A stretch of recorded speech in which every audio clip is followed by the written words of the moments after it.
adik-adik, halo papa mama, apa kabar? Saya anak Tuhan selalu gembira. Bertemu lagi dengan saya hari ini. Saya mengajak semua adik-adik yang ada di rumah untuk beribadah kepada Tuhan Yesus. Yuk semuanya bangkit berdiri. Mari kita angkat satu buah pujian, Yesus pokok dan kitalah caranya.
Silakan duduk kembali. Semuanya lipat tangannya, tutup matanya, mari kita berdoa. Tuhan Yesus yang baik, terima kasih untuk hari yang indah yang Tuhan Yesus berikan bagi kami. Tuhan, tiba saatnya bagi kami untuk beribadah kepadamu. Tuhan berkati kami semua yang mendengarkan cerita firman Tuhan, bahkan yang mengikuti ibadah ini. Bahkan Tuhan mengampuni kami jikalau ada kesalahan yang telah kami lakukan di hadapan-Mu. Kami rindu Tuhan Yesus mengampuni kami dan melayakkan kami untuk bisa masuk dalam hadirat-Mu. Biarlah Tuhan Engkau saja yang memberkati ibadah kami ini, mulai dari awal, pertengahan, hingga kami bisa mengakhirinya dengan baik. Terima kasih Tuhan, inilah doa kami kepadamu. Dalam nama Tuhan kami Yesus Kristus kami berdoa. Amin. Baiklah adik-adik, mari kita mengambil Alkitab kita dan membacanya. Hari ini kakak akan cerita dari Yohanes pasal yang ke-20, ayat 24 sampai dengan ayat yang ke-29. Yesus menampakkan diri kepada Thomas. Tetapi Thomas, seorang dari ke-12 murid itu yang disebut Didimus, tidak ada bersama-sama mereka ketika Yesus datang ke situ. Maka kata murid-murid yang lain itu kepadanya, "Kami telah melihat Tuhan." Tetapi Thomas berkata kepada mereka, "Sebelum aku melihat bekas paku pada tangannya, dan sebelum aku mencucukkan jariku ke dalam bekas paku itu, dan mencucukkan tanganku ke dalam lambungnya, sekali-kali aku tidak akan percaya." 8 hari kemudian, murid-murid Yesus berada kembali dalam rumah itu, dan Thomas bersama-sama dengan mereka. Sementara pintu-pintu terkunci, Yesus datang dan ia berdiri di tengah-tengah mereka dan berkata, "Damai sejahtera bagi kamu." Kemudian ia berkata kepada Thomas, "Taruhlah jarimu di sini dan lihatlah tanganku. Ulurkanlah tanganmu dan cucukkan ke dalam lambungku. Dan jangan engkau tidak percaya lagi, melainkan percayalah." Thomas menjawab dia, "Ya Tuhanku dan Allahku." Kata Yesus kepadanya, "Karena engkau telah melihat aku, maka engkau percaya. Berbahagialah mereka yang tidak melihat namun percaya. Nah adik-adik, hari ini kakak cerita tentang bagaimana seorang Thomas yang merupakan salah satu dari murid ke-12 murid Yesus. Ia tidak percaya bahwa Tuhan Yesus telah bangkit dari kematian. Nah adik-adik, Tuhan itu begitu baik bagi kita ya adik-adik, sampai Tuhan Yesus mati untuk menebus dosa-dosa kita. Sehingga segala dosa yang kita buat telah lunas Dia bayar di atas kayu salib.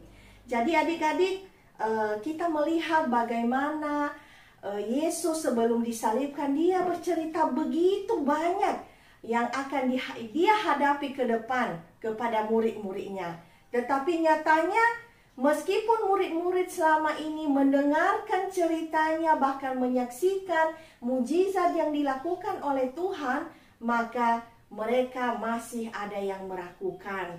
Contohnya siapa ya adik-adik? Seperti hanya Petrus masih menyangkal Yesus. Kemudian seperti Thomas ketika Yesus bangkit, kemudian dia tidak percaya. Dia berkata kepada murid-murid yang lain, sebelum saya mencucukkan tangan saya di bekas pakunya, maka saya sesekali tidak percaya. Nah adik-adik, kita melihat melalui bacaan yang barusan kakak baca ya di dalam firman Tuhan ini, maka kita melihat bagaimana Thomas adik-adik melihat Tuhan dan berkata bahwa ya Tuhanku dan Allahku, ya, dimana dia percaya setelah dia meraba, ya, mencucukkan tangannya di bagian paku di tangan Yesus. Setelah itu dia percaya adik-adik. Nah, bagaimana ya adik-adik? Bagus nggak seperti itu? Perlu nggak kita contoh seperti itu? Nah, kakak percaya bahwa adik-adik di rumah sungguh percaya kepada Tuhan Yesus, bahwa Dia itu adalah satu-satunya Tuhan dan Juru Selamat kita. Tidak seperti Thomas, ya adik-adik ya, baru percaya setelah mencucukkan jaringnya di bekas pakunya Tuhan Yesus. Dan kalau kita mau melihat bagaimana kasih Tuhan kepada kita adik-adik, itu kita bisa lihat di dalam kehidupan sehari-hari kita. Bagaimana caranya ya? Ya, caranya contohnya adik-adik ketika kita pergi jalan-jalan, bahkan ketika matahari terbit, maka itu juga menunjukkan adalah kasih Tuhan. Di mana matahari terbit, kemudian terbenam, kita melihat keindahannya, bahkan gunung-gunung yang begitu indah.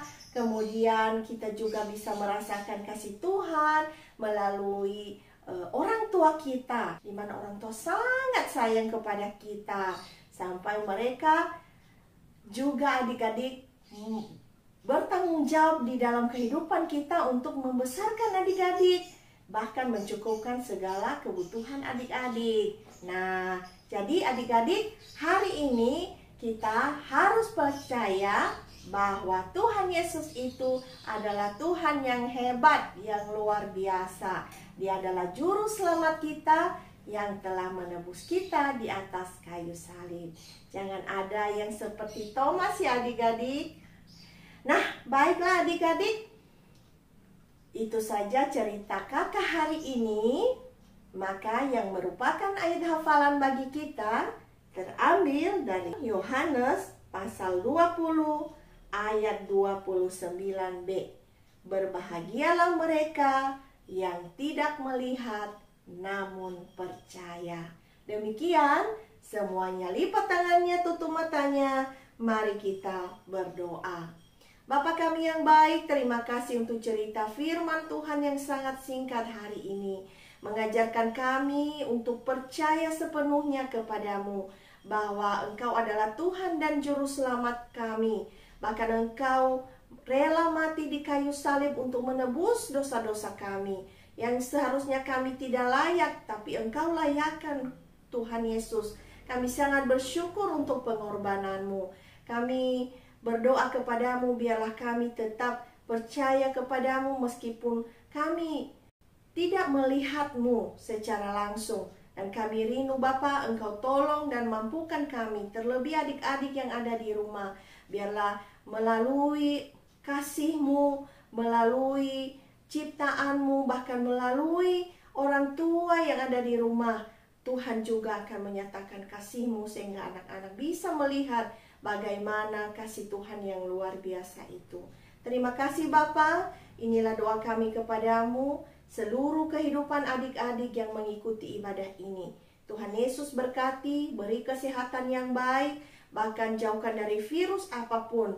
Bahkan Tuhan yang memberikan masa depan yang terbaik. Tolong bantu mereka Tuhan dalam belajar, beri semangat selalu untuk selalu mendekatkan diri kepada Tuhan. Berkati juga papa mama yang selalu mendampingi adik-adik setiap hari. Berkati dalam pekerjaan, dalam usaha. Biar Tuhan juga menambahkan hikmat kepada setiap orang tua, supaya setiap orang tua memiliki tanggung jawab untuk senantiasa membimbing dan mengarahkan anak-anak. Terima kasih Bapa, inilah doa kami kepadamu, seluruh kehidupan kami selanjutnya. Sungguh kami pertaruhkan hanya di dalam satu nama, yaitu Tuhan kami Yesus Kristus. Amin. Baiklah adik-adik, mari kita mengangkat pujian yang tadi ya. Yesus pokok dan kitalah caranya.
Sampai di sini, sampai bertemu minggu depan. Tuhan Yesus memberkati.